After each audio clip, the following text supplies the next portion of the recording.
Indefinite pronoun যে সকল pronoun কোনো অনির্দিষ্ট ব্যক্তি বা বস্তুকে বোঝায় তাদেরকে বলা হয় ইনডিফিনিট প্রোনাউন। ইনডিফিনিট মানে বোঝাচ্ছি যে অনির্দিষ্ট, মানে নির্দিষ্ট করা কোনো ব্যক্তি নেই। যে ওয়ান মানে একজন, কোন একজন জানি না, নো ওয়ান কেউ না, নান কেউ নাই, এনি যে কোনো কে কয়টা বা কোনটা আমরা জানি না, এনি ওয়ান যে কোনো একজন, এনিবডি যে কেউ এখানে নির্দিষ্ট করে উল্লেখ নাই। সাম কিছু লোক, সাম ওয়ান সামবডি কিছু লোক, এভরিওয়ান প্রত্যেকে, নির্দিষ্ট করে কোনো নাই, সেগুলোকে বলা হয় ইনডিফিনিট। অর্থাৎ যেসব শব্দ দ্বারা অনির্দিষ্ট বোঝায়, নির্দিষ্ট করে বোঝায় না যে কতজন বা কেডা বা কয়জন লোক আছে, কয়টা জিনিস আছে, সেটাকে বলা হয় ইনডিফিনিট বলা হয়। তাহলে আমরা এখানে যে শব্দগুলো দেওয়া আছে এই শব্দগুলো মুখস্থ করলে যথেষ্ট হবে। পরবর্তীতে দেওয়া আছে যদি one of, no one of, every one of, any one of, someone of etcetera এর পরে প্লুরাল নাউন বা প্রোনাউন এবং সিঙ্গুলার ভার্ব বসে। বলতেছে যে one of, no one of, every one of, any one of, someone of, এইগুলো যদি থাকে কোনো সেন্টেন্সে, তাহলে এরপরে আমরা যদি নাউন বসাই বা প্রোনাউন বসাই, যেটাই বসাবো সেটা হবে প্লুরাল হবে।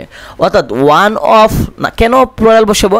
ওয়ান তো একজন বোঝাচ্ছেই, ওয়ানে একজন, এভরি ওয়ানের মধ্যে এখানে প্রত্যেকে একজন, এনিওয়ান যে কোনো একজন, সামওয়ান কিছুজনের মধ্যে একজন, এরকম বোঝাচ্ছে। তাই যদি এই সকল শব্দগুলো থাকে, a one of, no one of, every one of, তাহলে এরপরে যদি আমরা নাউন বসাই সেটা প্লুরাল বসাবো, প্রোনাউন বসালে সেটা প্লুরাল বসাবো, কিন্তু ভার্বটা সিঙ্গুলার বসাবো।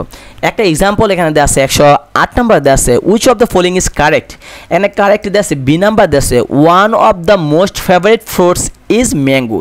এখানে খেয়াল করে দেখেন যে ওয়ান মানে একটা, পরবর্তীতে দেশে of the most favourite fruits. আমরা বলছি যে ওয়ান অফ কথাটা থাকলে এরপরে যে আমরা নাউনটা বসাবো বা প্রোনাউন বসাবো সেটা যেন প্লুরাল হয়। তাহলে ওয়ান অফের পরে যে আমরা নাউনটা বসাইছি সেটা হচ্ছে ফ্রুট মানে ফল, এটা হতে হবে প্লুরাল হতে হবে, তাই আমরা এর সাথে এস ব্যবহার করছি। আর পরবর্তীতে বলছে ভার্বটা দিতে হবে ঠিকই সিঙ্গুলার, তাই আমরা সিঙ্গুলার ইজ দিচ্ছি। প্রথমটা কেন হয় নাই? প্রথমটা দিয়েছে ওয়ান অফ, এখানে ওয়ান অফের পরে যে নাউনটা হবে বা প্রোনাউন হবে সেটা হবে প্লুরাল, কিন্তু প্লুরাল না দিয়ে এখানে ফুড দিছে, এস দিয়ে নাই, অনেকগুলো বলে নাই, তাই এটা ভুল। পরেরটা দিয়েছে one of most favourite fruit is mango, same এটার ক্ষেত্রে ওয়ান অফ ব্যবহার করছে ঠিকই, কিন্তু ফুড এস দেয় নাই। পরেরটা হচ্ছে one of my most favourite fruits, এখানে ওয়ান অফ ব্যবহার করছে, আর ওয়ান অফের পরে আমরা জানি যে শব্দটা থাকবে এটা অবশ্যই প্লুরাল হতে হবে, তাই ফ্রুটস প্লুরাল দেওয়া আছে ঠিকই, কিন্তু ভার্ব দিয়েছে আর, কারণ আমরা জানি ভার্ব হবে ইজ। মনে রাখতে হবে কোনো একটা সেন্টেন্সে যদি অফ কথা উল্লেখ থাকে আর অফ দ্বারা যদি দুইটা নাউন সামনেও থাকে পিছনে থাকে, তাহলে সবসময় প্রথম নাউনটাকে আমরা নিয়ে নেব সাবজেক্ট হিসেবে।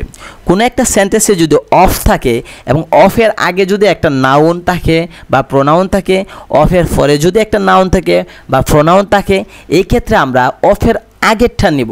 যেহেতু অফের আগে ওয়ান আছে, ওয়ান মানে একজন, তাহলে অবশ্যই ভার্ব হবে ইজ, একজন থাকলে ইজ হয়, এভাবে দেয়া আছে।